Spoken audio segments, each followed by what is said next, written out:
to start with tradition. So what is it for you like, and how do you, because you also, once you also explained me the actual meaning of it. In fact, tradition is a term which is quite relevant for my life for a number of reasons. Words have always a difficult life, and they tend to shift meaning or to shift context.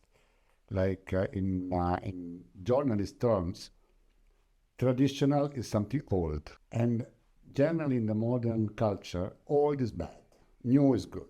That's always not that stereotype. So if it is something traditional, it might be something repressive because freedom is new. Freedom is something like that. And we must look ahead. Tradition is looking behind. Well, but that's not the real meaning of tradition, because tradition means to bring forward, to bring on. So it's not back, it's not looking back, it's to bring on, to bring forward. So now the traditional culture are the culture which are able to bring forward their values. Fundamentally, that's the idea of tradition. So are they able to bring forward their values? Because in the case they are not able to bring forward their values, but they bring forward just stereotypes without value, they are not able to do tradition.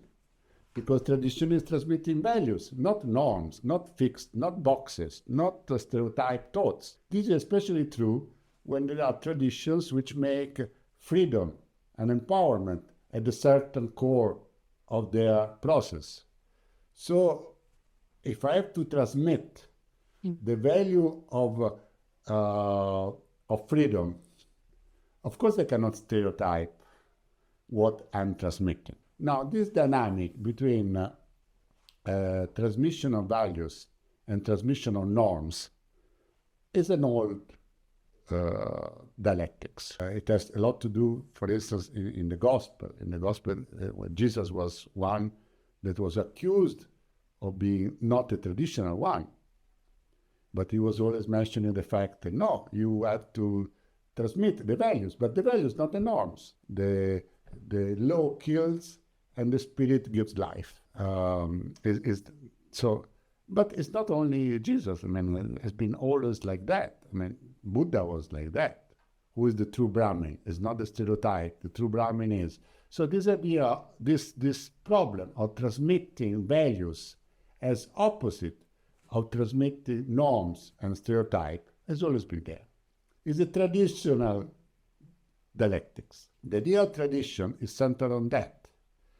You have to transmit the values, you have to transmit the power, you have to transmit the knowledge that allows you to rediscover the values. Now, in my education, I mean, in Italy, I was quite educated to this kind of tradition because I was in a Catholic school, there was the Jesuits there, and when I was staying with the Jesuit, I hated it because I wanted to be a normal boy on a normal school.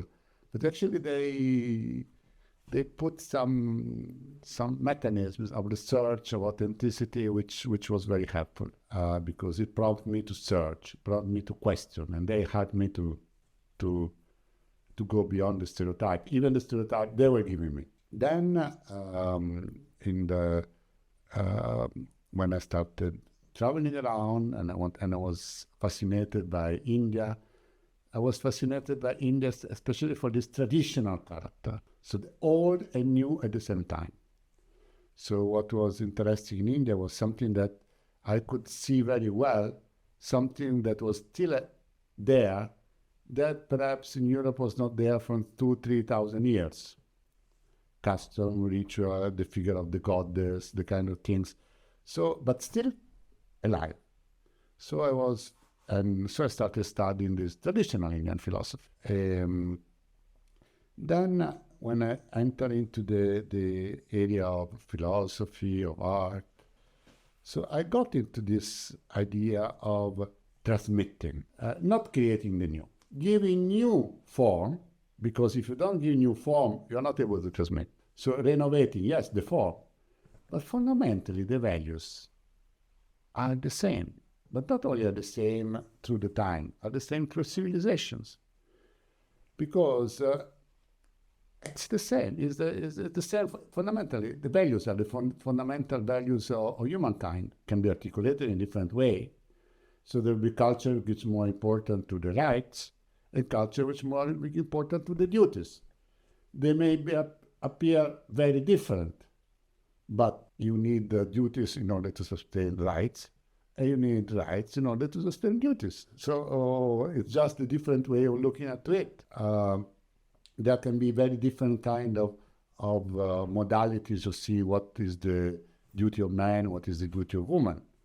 But there are always kind of way of articulating or protecting a dynamics of giving value to what is the man, what is the woman.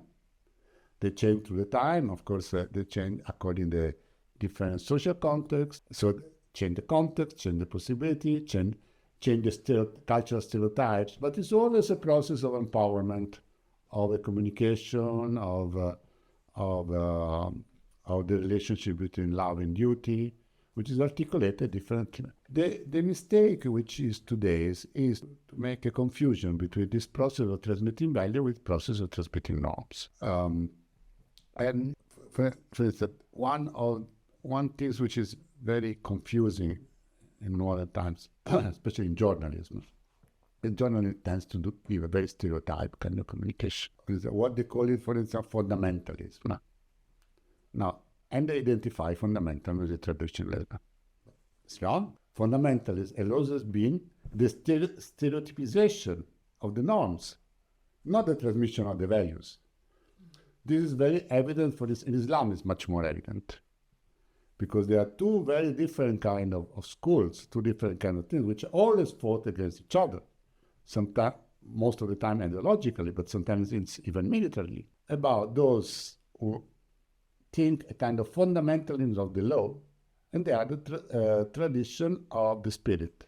It's always been there. And but fundamentalism is modernism. So it comes with a modernist kind of politics, with a kind, even in Catholic Church, for instance, the fundamentalists are not the traditionalists.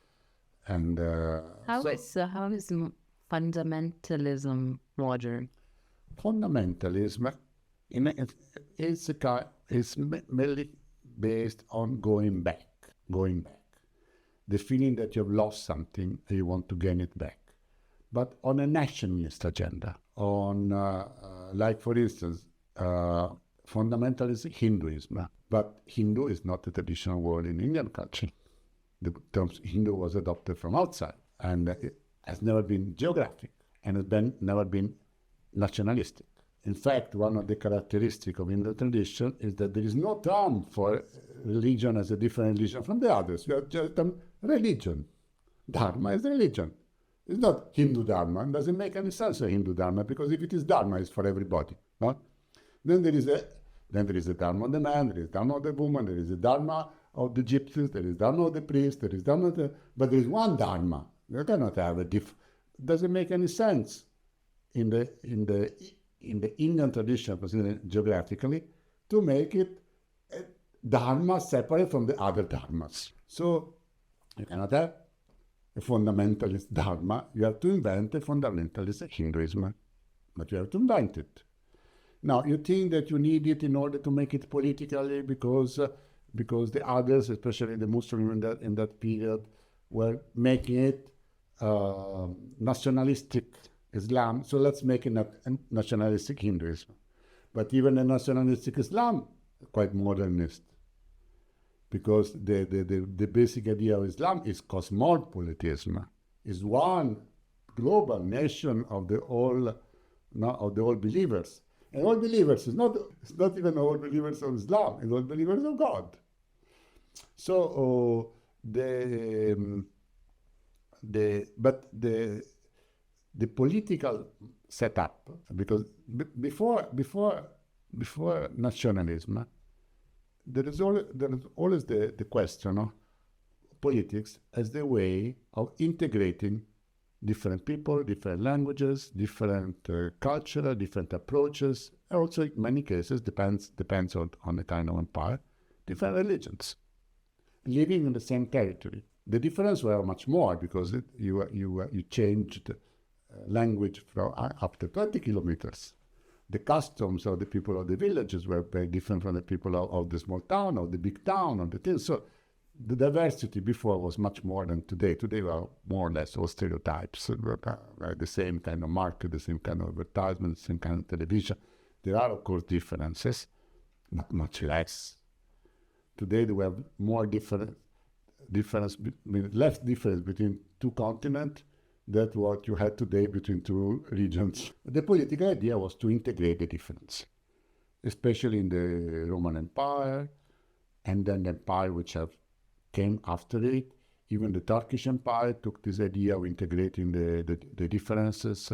The Indians' political system was very much like that, because it had to integrate a lot of gods, which in fact were somehow different religions, because Shivaism and Shaktism and Vishnuism were as different as Buddhism, as Sikhism, and Islam, as Christianity. So, but the idea was to integrate them all in a practice together. Then the kind of nationalistic idea, which were more European-centered, and especially in national countries like, for instance, Great Britain. So they created their own religion, the British religion, the Anglican religion, and they were not successful to be Anglican, because they also had Protestant, the Catholics, but the idea is geographical base. Then they conquered other nations, they created an empire that was not supposed to create an empire of different people on the same ground. No, a dominant one, a better one, a leading one, and the others subjugated and more primitive. That acquired a negative impact on a lot of identities, and it broke down many traditions.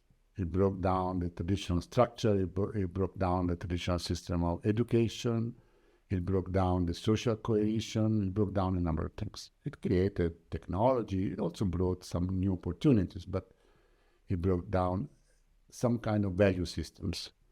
Because formally we're saying we are going to break down because we that is old one and the new one is better. But it was the one of a certain nation. Now, one of the things they were bringing was a more kind of trying to reorganize the world, the separation, the region, on a linguistic base or on a religious base, and separate Hindu and Muslims, people talking one language and people talking another language. So they were, because that was their mind set up. In their mentality, the best possible nations are those which have one language, one faith, one religion, one thing, which was not even possible to do in an island. You can imagine how can you do it in a continent. But it had a negative impact. So when there was a question of regenerating the national spirit, rediscovering, which is a still process going on, which is a fundamental process, but it is at least 100 years which is moving. So there was the question of rediscovering one's national identity and one's religion, which were challenged, which were deprived of the traditional structure. So this idea of linking together nation and religion or other factors was a reaction against the nationalism, but in a sense was very nationalistic. So this modern because the traditional philosophical and ethical approach have always been cosmopolitan, universal. Even if you see it on a different way, you see it from the Catholic point of view, or you see it from the Protestant point of view, or you see it from the atheistic point of view. Different way of looking at the cosmopolitan culture, because culture is culture. So you can have a lot of difference in your practices, but what is good music is good music. You may have difficulties to understand the science of another nation, But what is more easy to communicate from one nation to a nation, from one age to an age, is poetry. The moment there is a good poem, the others understand. That is a good poem. And it's as much their poem as the culture which is expressed. So whenever there was, the way of educating the children was much more similar than the way of educating the army. So the more you go to the traditional aspect of transmitting values, the more, in fact, are different traditions, because they are different way of transmitting, of course, but the same values. So the moment you enter into this vision, you cannot be any more closed by boundaries, because they are different traditions of transmitting the same values. So actually are the same tradition. So tradition is bringing forward. So while you bring forward, you actually change a little bit things, because everyone interprets things differently. It's like, say, a traditional Italian dish. There will be always at Christmas 10 different people. They'll say, no, traditionally it's like this. And the other person will be like, no, traditionally it's like this. And basically, through time, things have evolved, and you change according to, because you make it yours. When you make it yours is actually when tradition actually has succeeded. Yes. So what is tradition in that sense? First, you need a feast. So the tradition is to have a feast. Then to have the meal of the feast. So these two elements should be there. And then always been discussion of what is the most traditional. So it's very traditional to discuss about what food is more traditional. The important element is to say that we must make a feast. No feast, no tradition. And the meal, no meal. And possibly the family, the community, which celebrate together this feast by sharing the meal. This is the traditional element. How much the food that when I say this is tradition, because I've seen my grandmother doing it, but probably I also must have seen her grandmother. But in the process, all grandmothers must have made their own secret, their own chain, their own things. And my grandmother knew better than your grandmother.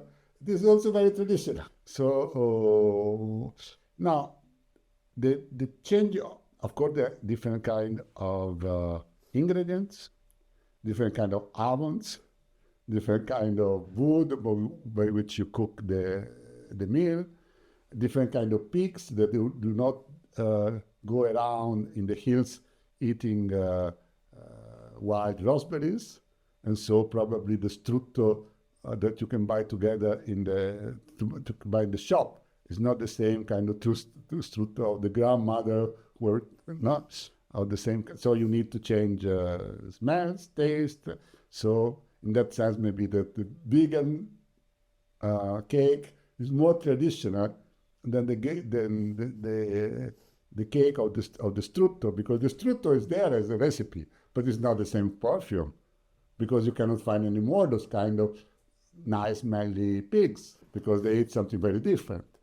So you need to, but that's always really part of tradition. And so the norms, when we say we pass down also the norms need to be taken lightly. It's like more of a game. Like, okay, you need to put this much sugar and this much this and this much that. Those in some ways are the norms. But if you don't play with them, then it becomes rigid, right? Like when it becomes something like, this is what is right and this is what tradition says, and if you do it differently, you are going against tradition. Yeah, that's the essential element.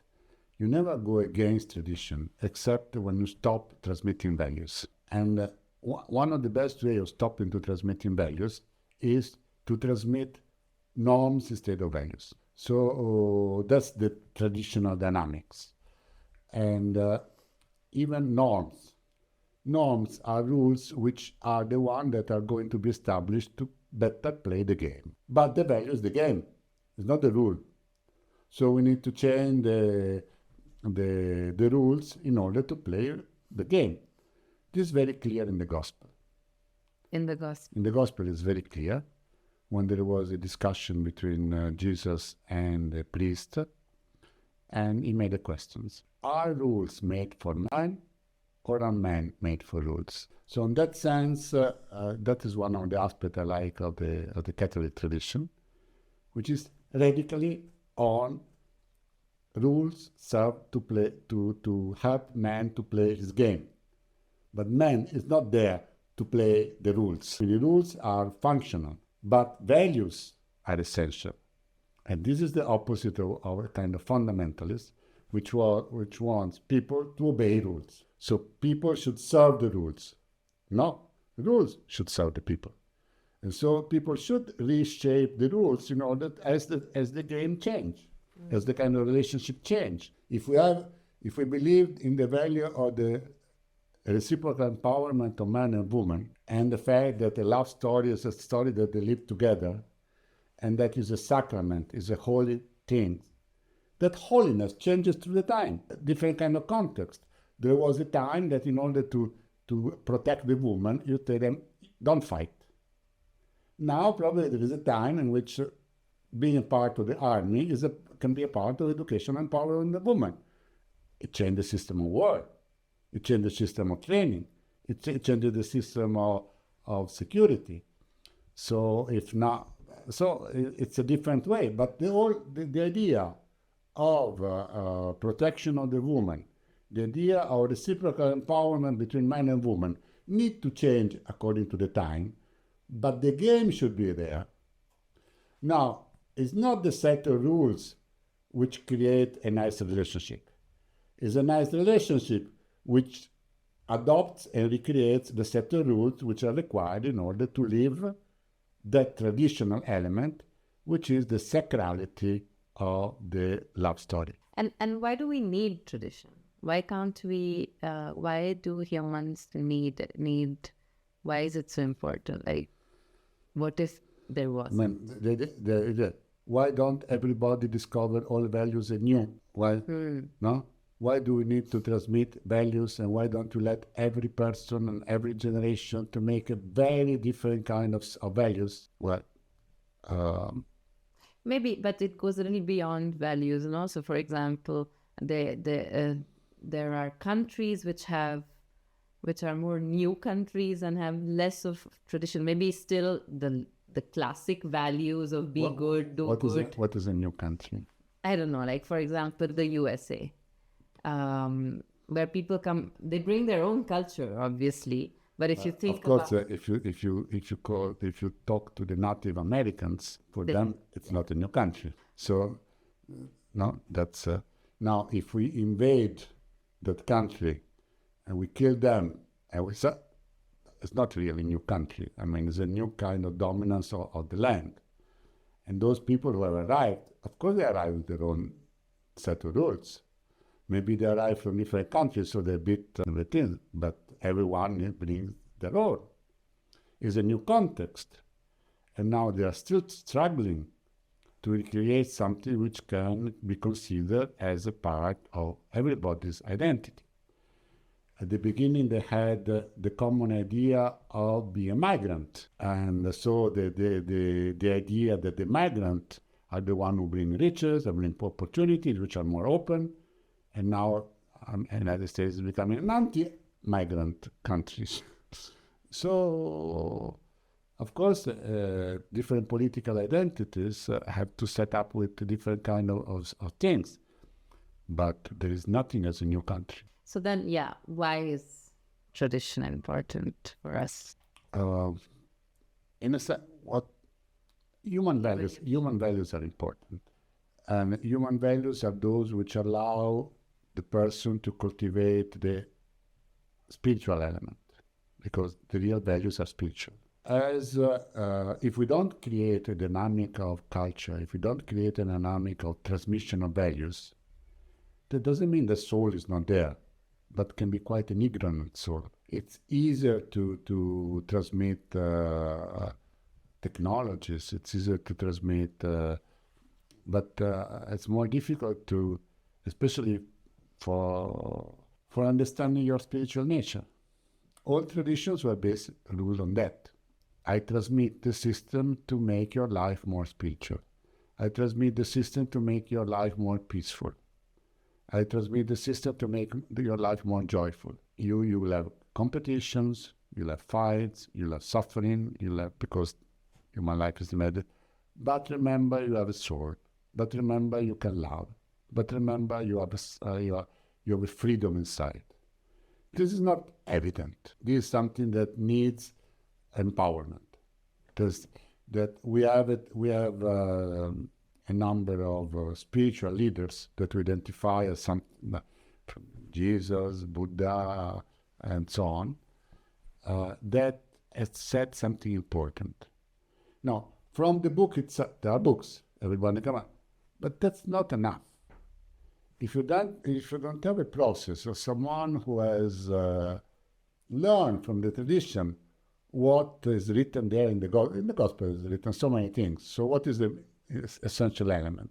Buddha texts, oh my God, I mean, so many. But what is the good book and what is the explanation?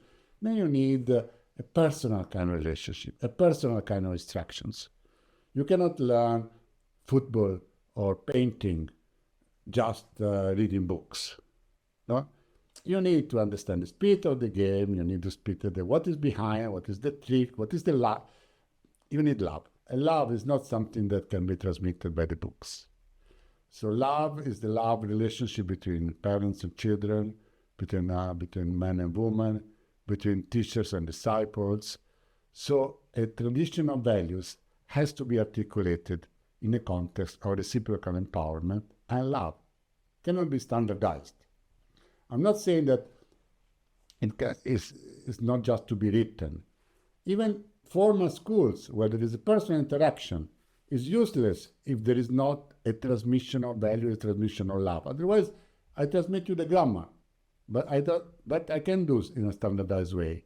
But I cannot transmit you the spirit of what poetry is. Then, according to your character, you can put your poetry into paintings, you can put your poetry in writing, you can put your poetry in gardening, you can put your poetry in your love stories, you can put your whatever you do. But the element in whatever art you do, by art I don't mean just fine arts, art of life, of cooking, of celebration, of gaming. But to make it a poetry means to make it with soul. And soul is not something so evident. So you need the process of education of the soul. And the tools, the thing, the standard norms, the cultural element which allow you to educate the soul, that is tradition. Of course, each soul is different, but the fundamental values are always the same. Of course, there are different ways of transmitting this process of empowerment and knowledge, but the process of tradition is the same. If we don't have it, if we lose tradition, then we have, for instance, see today journalism. You have a lot of people very experienced in what the journalist, but the spirit of the journalist, the challenges, the fascination of being a journalist, it's gone very much down because that element, the traditional element of the inquiry, of the responsibility is not a grammar. Responsibility is a poetry. Responsibility is something from the soul. It's not a standard. And if you lose the chain of teaching, if you lose the tradition, then you can just transmit norms. And how much do you think it's connected to religion, like traditional religion? Because sometimes a lot, like many youngsters are like also getting away from tradition because it's too intertwined with religion. And they don't see religion anymore as something that is giving them any new knowledge that is serving them or helping them in their growth. It is nothing new. It is absolutely nothing new. This is very typical. Now, of course, again, depends what you mean by religion. So if you say religion as a standard of norms, and especially nowadays in the world where you can see so many different standards, why one standard should be better than another one? Which is true. But then it is the same way to say why a certain recipe book should be better than another recipe, that another book. Why Italian Food. food should be better than Chinese food and Japanese food. Actually, the best would be sometimes I make it Chinese sometimes. And we're also quite lucky to go to different restaurants let's today have it Turkish. Before it was not possible. You live in a Turkish village. you eat Turkish food. One was travel may have known something different. You may not have. So why should I follow the same kind of religion of the village where I was born? There is no that reason. But if we interpret religion as the original meaning, religere, linking your soul to the soul of the universe, well, that's something important. That's something important. And whatever be your discovery of the soul, whatever be the discovery of what is the soul of the universe, searching for that, the American would say connection. Actually, connection is a possible translation of religion. So, and if we try to say, let's find a common connection, that means let's try to find the kind of ritual, the kind of liturgy, the kind of feast, the kind of things which celebrate the fact that we are all connected through this connection with the soul of the universe. Well, again, we are making a religion, no? Possibly in a more modern sense. And if we don't despise what were the other patterns, we say, okay, they did it that way, we did it that way, but we have the same kind of. It's like I wouldn't make a big quarrel between the haiku of the Japanese, I don't know, and the decasyllable of the Roman Renaissance. I mean, you have different kind of meters, you have different kind of things, you have a different kind of language, a different kind of grammar, of course. But the spirit of making the poetry is the same. Of course, you have the Chinese literature, the Japanese literature, and the Italian literature. But I wouldn't make that a big case for separation of what poetry is. So, and as things are not more separated, so I can choose, especially where we lived in Pineto. Well, every day you could choose a different restaurant of a different culture, of a different things, of a different kind of food. It was fantastic. And sometimes I was tired of it, too many choices. But it was fantastic. And so I can go to the bookshop today and say poetry, Japanese poetry, Persian poetry. I wouldn't say, oh no, I'm not reading Persian poetry because it's Islam. Is there? Why not? Why not? So I don't know. I think that youth today has a bit too much stereotype. What we should and what we shouldn't. Rather, what we like, what we can, and what we don't like. They're a bit too much the mentality of objective. This is an objective truth. But soul is subjective. It's the value of the eye. And so you cannot have objective poetry. You cannot have a standardized system of making art. So to give back to the importance, to learn back the importance of subjectivity, to learn again the question of discovering your soul. I think if one discovers one's soul, automatically has a lot of respect for the way that others have respected their soul. The moment we try to have a common way of finding this connection, has a lot of respect for the different way of other people, of other instances of having that connection. Naturally, today, it's because of the films, because of the things, youth will feel that they may have a better connection to the spiritual search of the indigenous of United States, rather than the invading, no? Because the cinema celebrated the beauty and the naturality of the spiritual research of the Native Americans and the violence approach of the colonizers. But in a sense, we are also celebrating that aspect of the indigenous Americans, because we Westerners appreciate that, and we're able to appreciate because also we have a cultural appreciation of the others. And we also have a culture of self-criticism of what we don't like, which is also part of our tradition. So it's a good value also on that. We have a mixture of things. but we don't have objective. I think that the problem with youth today is too much journalism approach to have an objective. What is right, what is wrong. Religion is wrong. And what religion is wrong? This certain kind of religion is wrong, but religion has always said that religion is wrong if, and religion is right if. No, religion is wrong. Politics is bad. No, wait. Certain kind of politics is bad. Like there was a time when they say, Taliban think music is wrong. Well, what kind of music? Certain kind of music is very vulgar, of course, but not all the music. So to standardize. And for some it's bad, for others they like it. So to the question, of course there is good news and bad music. Of course there is good religion and bad religion. Of course there are good games and bad games. But to say games are bad, I'm saying I don't like football, but I say football is bad. And or tennis is better than football, or yoga is better than skiing. I wouldn't say that. No. It's a personal choice. Personal choice, but especially how you do. Personal choice can be of categories. I like yoga more than skiing. But I wouldn't say that. Certain kind of yoga. I like yoga. I like skiing not so much as yoga. But of course, there is nice skiing is much better than bad yoga. So it's not the category of art. It's not the category of art which attracts me.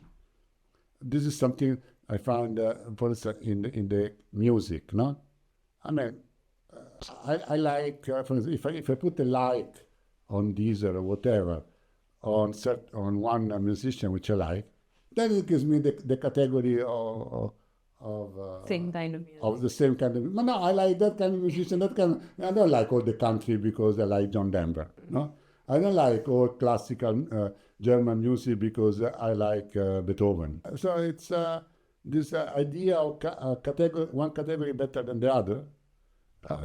It's the poetry. It's the art behind it. It's not the category. And what do you think of, like, why is one particular tradition feels threatened by another tradition? And like, because in the world, like today, especially in the West, we hear this a lot, no? Like a lot of immigrants are coming, and like it's changing our tradition, or it's changing our way of life. So what do you think about that? Like, now, fearing of losing one's tradition has always been quite traditional, because of course tradition is something alive, there to be transmitted from one generation to another generation. You need institutions, you need family, you need monastery, you need schools. It's not taken for granted. So when that culture, that nation, or that has problems in transmitting and find that problems, and that's typical in the West, because parents don't have time or resources to spend time with the children, and religion, schools are becoming more standardized, less traditional, and tradition is being lost, value system is being lost. Of course, they know they are fear, because they are losing tradition. Now, if at the same time other people are coming, where family ties are stronger, where religion transmission is stronger, well, it's a threat. So it's coming people which are better able to transmit their traditional value to their children, and possibly to the friends of their children, which is our children, than us to our children. So even if we are many, actually we should include them, but they are better able than us to transmit their values, and we are less able to transmit them. What I would be tranquil is that since tradition is transmitting on values and not norms, and since those values basically are fundamentally good for everybody, I think that if they are able to transmit their traditional value, probably we are getting back some knowledge of how to transmit ours, because fundamentally are the same human values. Different way, different codes. Whenever they try to transmit norms and not tradition, well, they are like us or even worse than us. So they will not be more efficacious. So that fearing of the others making the cause, other tradition, making the root cause of us losing our tradition is wrong. Because traditions always help each other. because every process of transmission helps to learn how to transmit. Like every poet from whatever nation comes, help other other poetry, help other people. If you're a poet, you read the literature of everybody. You don't say, "Oh, I'm afraid." You don't go, "I don't want to have so many other poets around me." Why you are happy? Because that helps you to learn how to make poem. And then if the other write a poem in Italian, even if it was born in Bangladesh, well, that's a big contribution to the Italian poetry. Now, when did we ever said that you need to be from that country to write poetry from that country? So most of the good Sufis of Indian culture comes from Iran. But they were not called, I mean, they were not saying, "Oh, this is Persian poetry." He wrote in Hindi and wrote in Urdu, and it's an Indian poet, wherever it comes from. And it has been always like that. That's a part of our second kind of understanding. Really? But there is a problem, political problem nowadays in these things, which I think is underestimated. We have standardized duties. We standardized rules. Now, one good thing, of course, is human rights. And one good thing, of course, is accoglienza, how you say in English, the acceptance, the welcoming of the others. Mm-hmm. But you cannot impose rights. So you cannot impose duties. So the acceptance should be a choice. Now, certain kind of governments have made it compulsory.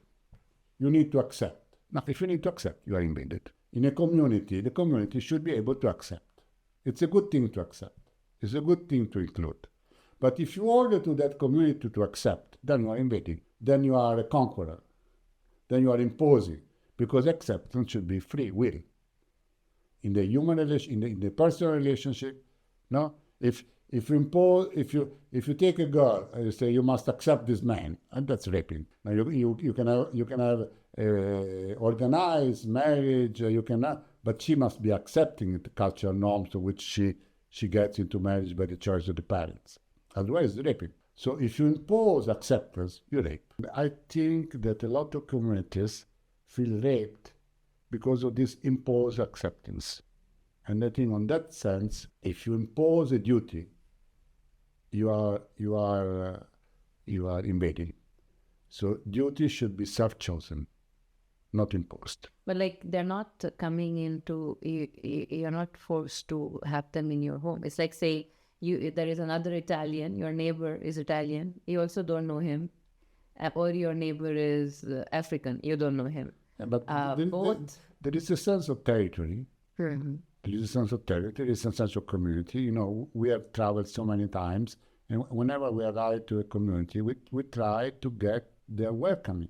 Okay. Can we enter? Right. But if the government put us by force, you are forced to have them because they have the right to stay in your community. That's something that goes not in the courts. It's not in the process of friendship, doesn't it? You cannot impose. I mean, acceptance is acceptance. You cannot impose acceptance. So, and of course, you can say that there is which is important. I mean, the right of protection on those who are in political troubles and so on. But you cannot have thousands and thousands of people having migrants on political troubles. I mean, that's a kind. So there will be people moving there. But now, I would say, while we are protecting, we need people, of course. Europe would be much worse situation if migrants would not arrive, because we're not making children, so we need people. Still, psychologically and culturally, the idea of imposing a presence of others which have not been chosen is felt as an invasion, correctly so. So it should be a choice. Imposing duties is not a way of granting rights. If you impose duties, you have a negative reaction, and you have barriers, you have hostility. And that, I think that the left has been too much imposing duties, and so the reaction now is a rightist, protectionist approach, because imposing duties is wrong. It's good to discover, it's good to teach, it's good to let the people understand how nice are other culture, how much we can learn of them, how much we can gain of them. In our family, we made this central to our choice. I've chosen to marry an Indian woman, but if that was forced to me by political system, that was not what I would have liked. Like the colonies also were forced on the... That was invasion. So if you don't, and of course, I mean, we have to be practical. So we cannot have an objective way of doing politics. So you have to do the kind of politics that community is able to accept. Otherwise, if you impose different kind of value system, what that community feels as their own, you're not improving them. You're not making them more right. You create a negative response. So these policies of imposing the presence of others, which have not been chosen, is negative for everybody. And it's not hyping people like us who try to teach the value of the others. Because the value of the others are values of tradition, of things. The others which are imposed are not of value. Imposition, whatever norm, whatever rule, whatever duty is imposed, you hate it, and you don't accept, and you don't even understand. That's true. But if you see, for example, in some cases, I also feel like that. But like in most cases, it's just a stereotype. It's not even, the other person might have come with good intentions and is doing their best, but you're just hating because of hate, because of your own weakness. For example, maybe in the school, the children have welcomed the other children and have not even given it a thought, but the parents hate just because they are taught by television to hate. It's well, many times it's not justified. Hate is fear. Hate, the hate is a consequence of fear. So their fear.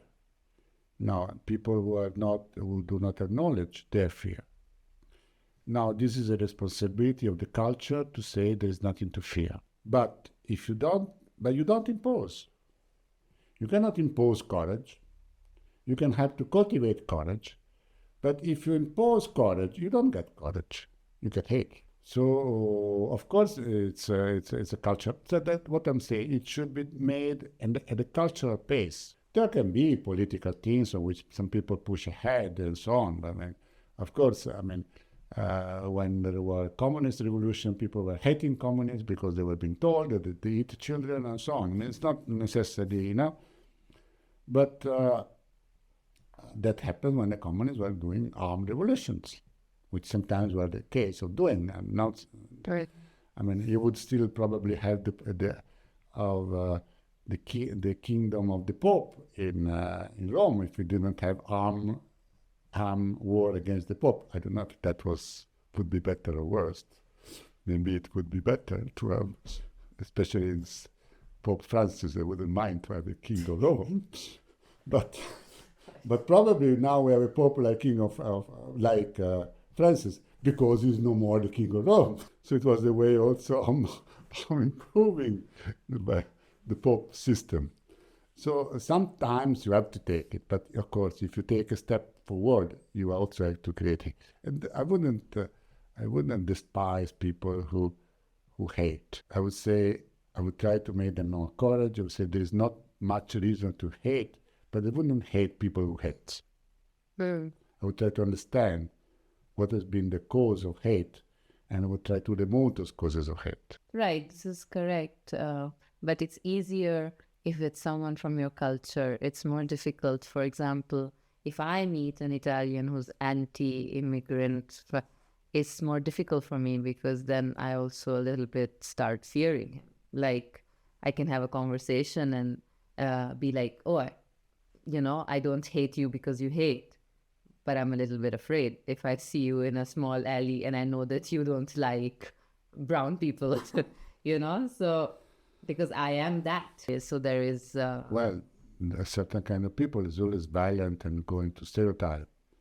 When I was young, it was quite dangerous for people like me with long hair, and where I was in Eur, which was a kind of rightist area, to move like me with long hairs and with a kind of coat that was typically leftist and so on, sometimes put me into troubles and so on. So that's now you have this dynamic of hatred, and is always there. It's sort of kind of cut. So they were thinking to protect Italy from communists. Now they're thinking to protect from Islamists, or they're thinking to protect from the brown or whatever.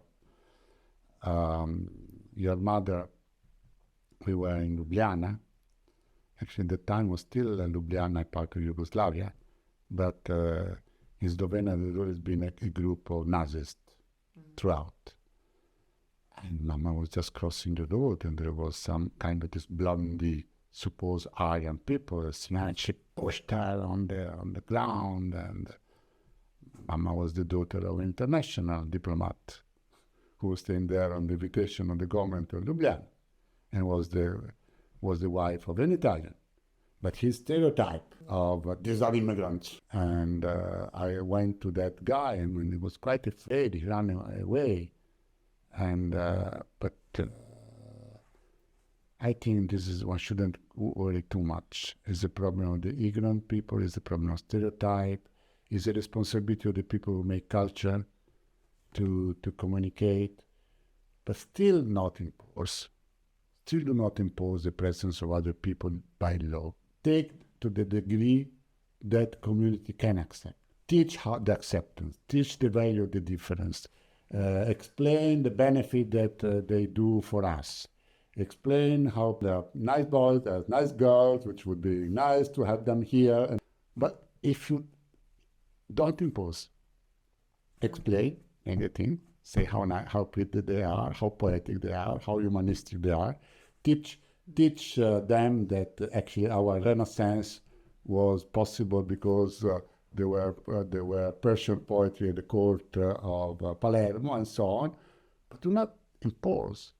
If their culture is something of the stereotype, the kind of newspaper they give it and the kind of journalism or television gives it, well, that's the kind of culture. Until you improve that kind of culture, do not impose, because that imposition will not last much. And one last thing, like I find very strange, it's from my generation and the generation after me, is the concept, which I don't understand, the concept of cultural appropriation.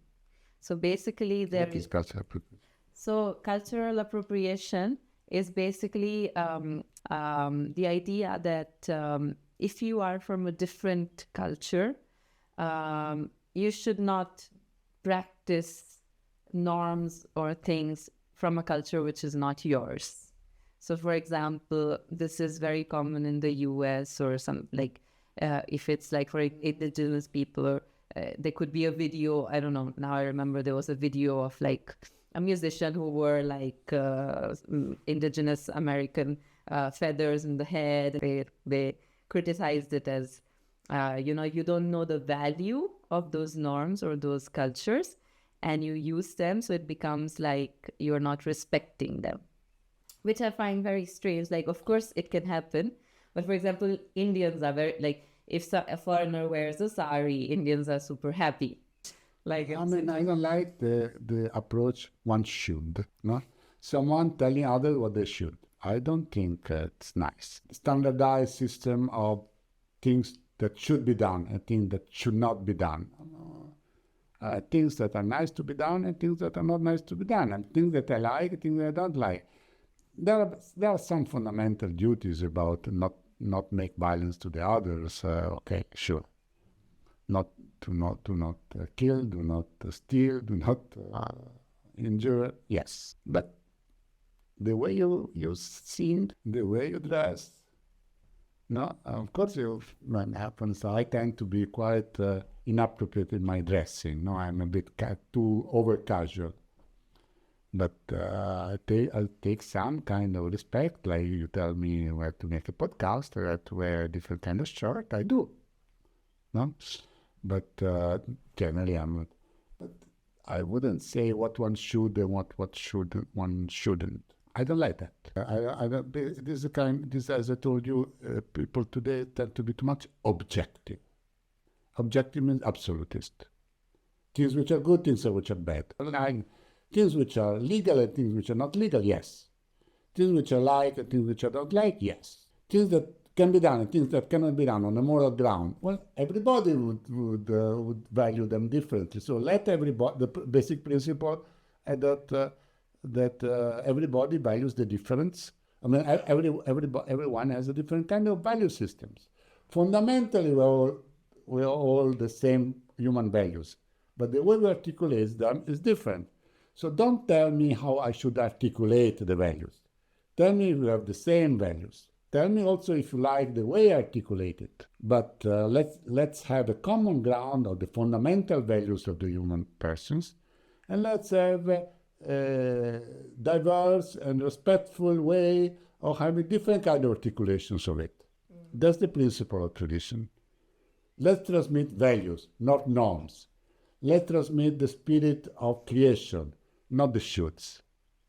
So for you, you grew up in the Italian tradition, and then you studied the Indian tradition, and then you married an Indian. So like so do you think you are what's your tradition? The Indian tradition is part of you, or no? You are a Christian Italian. Like, do you think you continuing your own tradition in some way, or do you mix up traditions? Well, that's very difficult to judge oneself on that.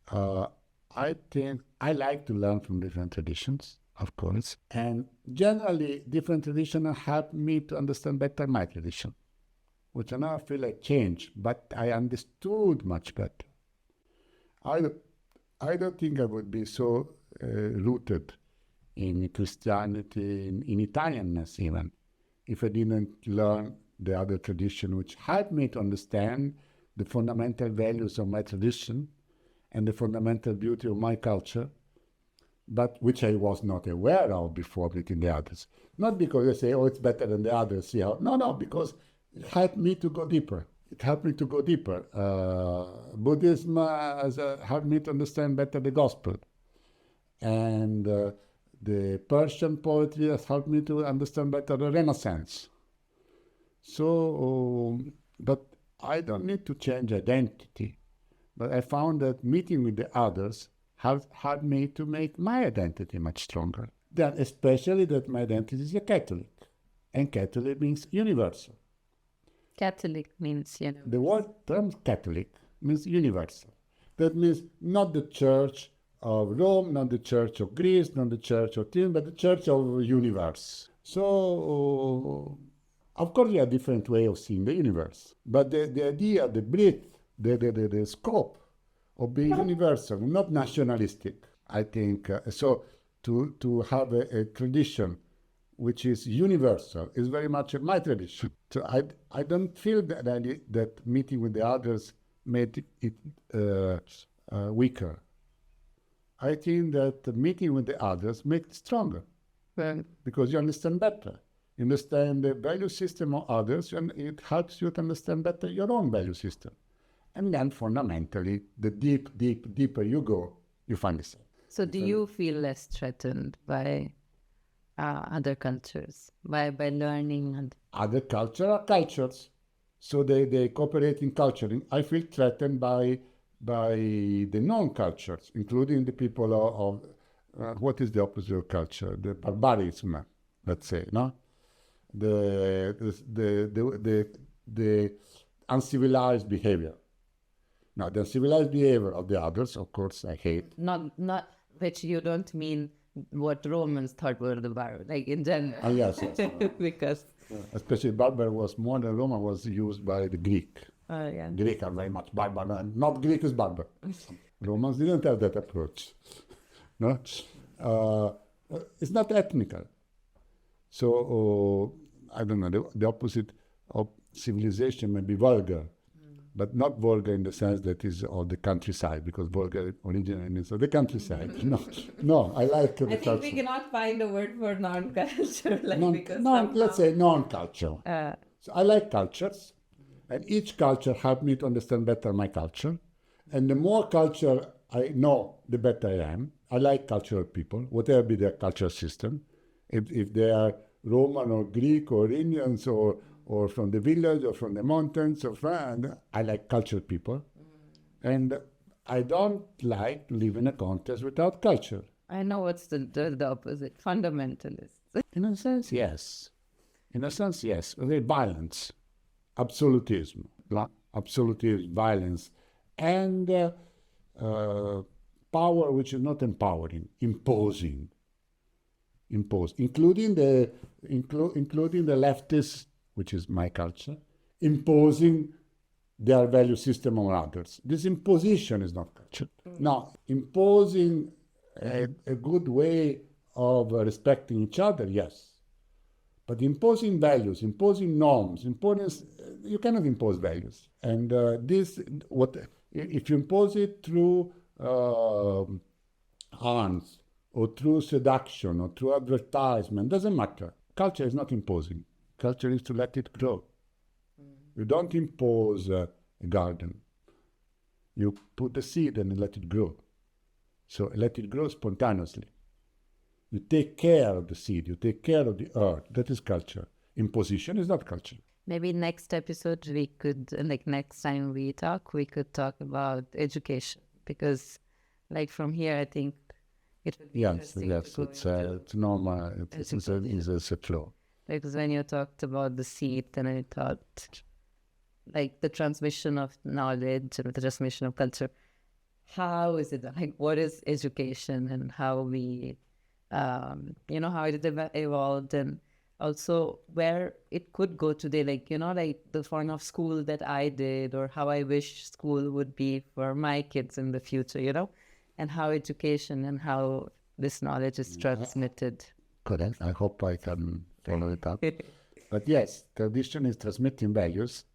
So education is instead of helping, supporting in that sense, it's similar to culture, the person to develop their own potentialities. So, things somehow are related because they're always looking forward, creating the condition of the growth of others. And so they're strictly related, the topics.